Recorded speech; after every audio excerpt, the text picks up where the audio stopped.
One, go.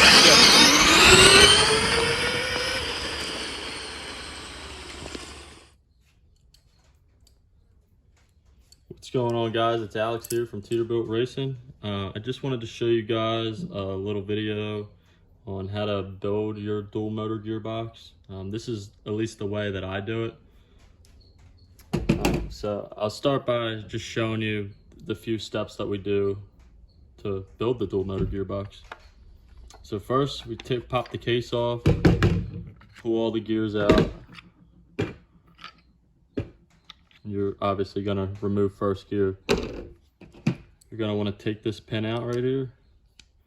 Just pops right out. And then you're gonna wanna put your second gear back on.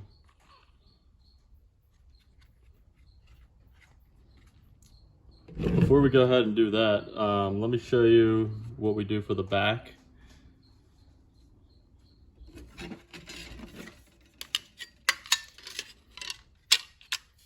We use this plate for the back just to stiffen up the case a little bit. This is just thin aluminum. You can use aluminum or stainless. So, but before you fasten this to the case, and you can either just screw it or rivet it. I usually just use 1/8 inch holes and just use 1/8 inch rivets. But before you fasten that down to the case, make sure you grind these tabs off here and this tab here so it can sit flush. You can see on this box, it doesn't cover the whole case. I mean, it works. This was I think the first dual motor gearbox I built. I mean, and it works fine. It's just, you know, it's not the prettiest thing, but it doesn't have to be pretty to go fast. So start by cutting these tabs off here.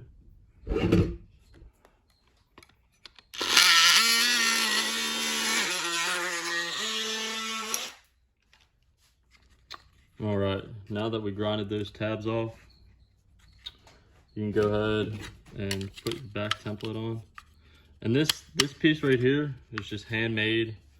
I just put the, you know, piece of aluminum on the back of the case. We traced it with a Sharpie. I just used some tin snips to cut it out. I mean, there's guys out there that CNC these, makes it real nice. So, but I mean, you can also just use, you know, some cheap tin snips to get it done.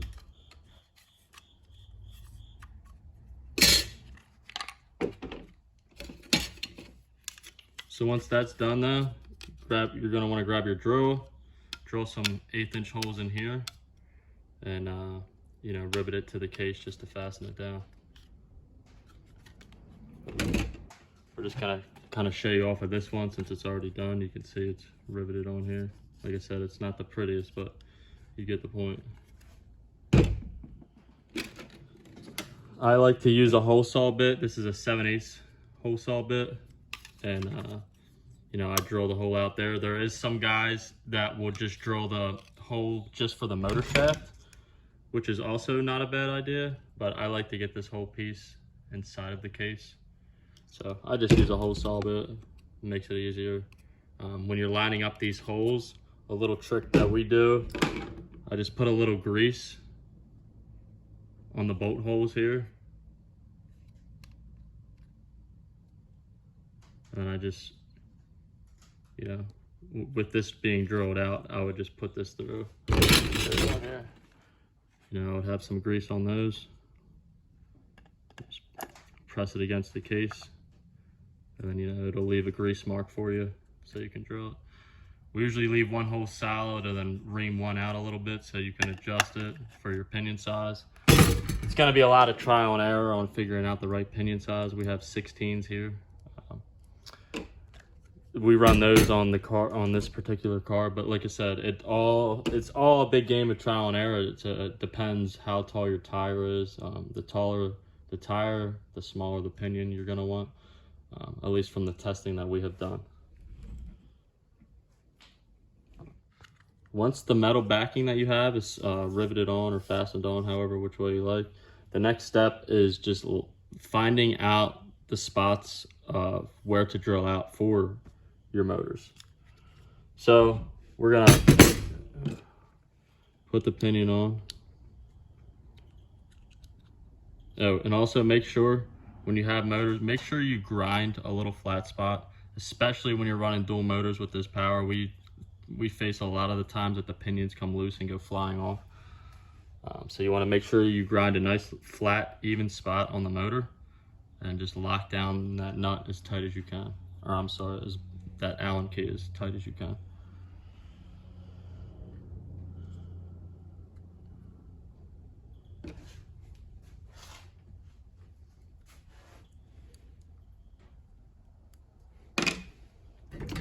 All right, so typically what I do, obviously you can see this is drilled out. I'll show you on the one that's not. We'll put second gear in here. You know, I would line up the motor against the teeth. It's kind of gonna give you an idea of where you're gonna be. So I'll put some grease on the end of this pinion here.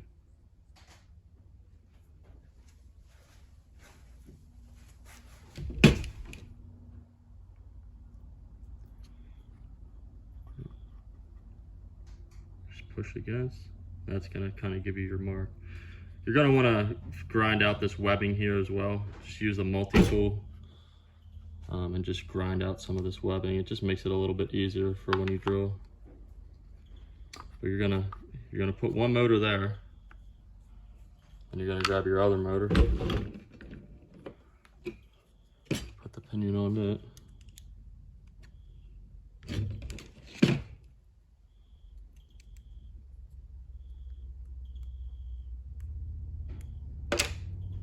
And you're just going to want to do the same thing. Put a little grease on there.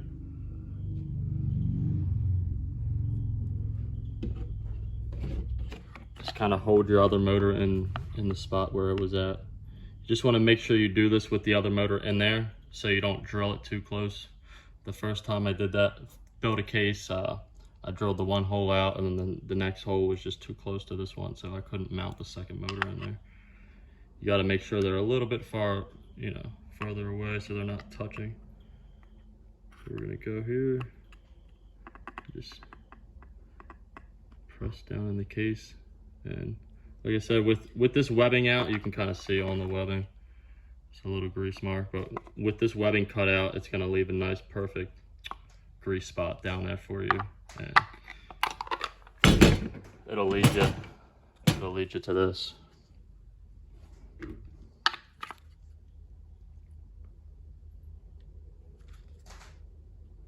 So to sum it up, I mean, you're pretty much just, you know, putting your motor down in there, matching that hole up,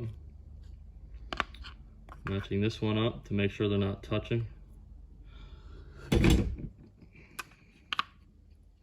then the biggest thing is just drilling out the holes for the mounting screws for the motors. You're gonna need to get some smaller screws from your local hardware store. I forget the thread pitch offhand, but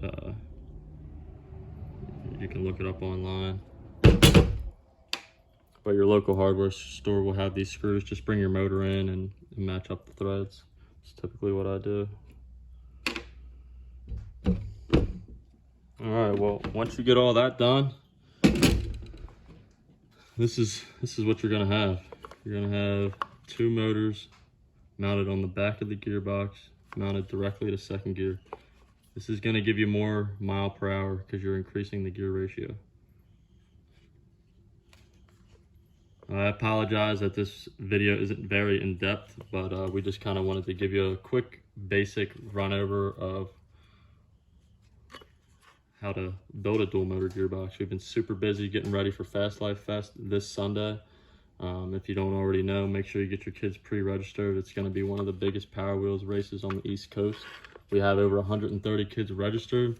Our Outlaw class has some heavy hitters in there, and I know if you don't have dual motors in there, it's going to be hard to be competitive. These are just cheap brush motors, Vex 775s. You can go back on our previous video that shows you how to set up the car to be able to run dual motors. You're gonna want to run a solenoid, a heavy duty 36 volt solenoid. We run 6 volt LiPo batteries, and the biggest thing is making sure you upgrade your wiring. You do not want to do this on factory wiring. or it'll most likely catch on fire and also cause a pedal to weld shut. There's kids driving these cars, so safety is the biggest key. But good luck. If you have any questions, comment down below or shoot me a message. Like, again, I know it's pretty basic video, but we just wanted to show you guys what we do. There's really no right or wrong way to do it. Just get those motors in there and make sure that gear mesh is right. Make sure those pinions are super tight so they don't fly off. And we'll see you at Fast Life Fest on Sunday. Thanks for watching and stay tuned for more.